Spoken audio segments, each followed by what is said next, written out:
About this guy Sidney Blumenthal, and for people who don't really know, he's basically the personification of a Clinton insider. Was advising Secretary Clinton on Libya while he had business interests there. Not clear if she knew he had business interests there. I mean, he was trying to make money basically in Libya. He's not a diplomat. He's not an intelligence expert. What do you make of this? Well, look, at the very least, Anderson, it's embarrassing, and I think there are legitimate questions that you can raise about a conflict of interest, since he did have business interest there. Again, we don't know whether she was aware of that or not.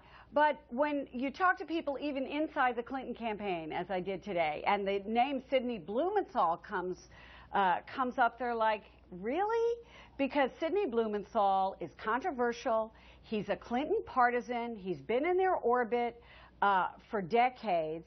And it's not someone they ever expected to kind of be sending emails to the Secretary of State about Libya. Now, you know, she passed it on. She said today, look, you know, you live inside the bubble. It's always good to get information from people outside the bubble, pass it on. And she made the point it was unsolicited, which is also important.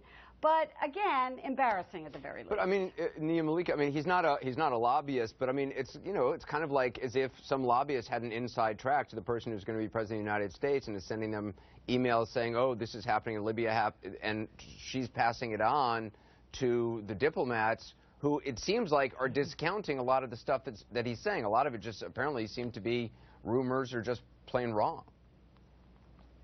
That's right, and on some occasions she noted that some of the information that she was looking at seemed plain wrong, but she did often pass it along. And one of the things about the information that he's passing along, it really wasn't vetted, right? Normally, if you're getting access to not only the Secretary of State but other officials in the U.S. government, a lot of that information is going to be vetted.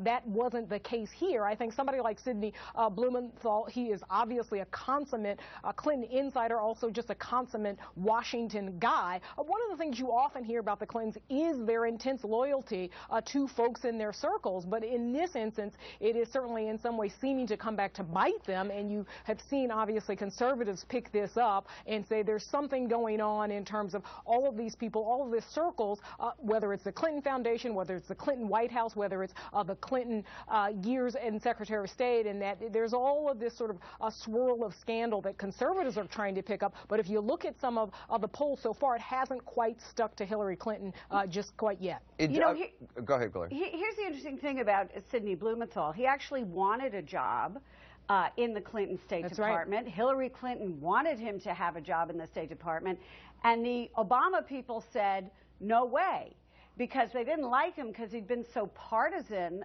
in the campaign. They kind of blocked him, and so he still had an open line to Hillary Clinton, even though he didn't officially work for her. But I mean, Gloria, it sort of raises up for those who distrust Hillary Clinton and believe, you know, that there's shady dealings going on or questionable dealings going on. This certainly plays into that narrative.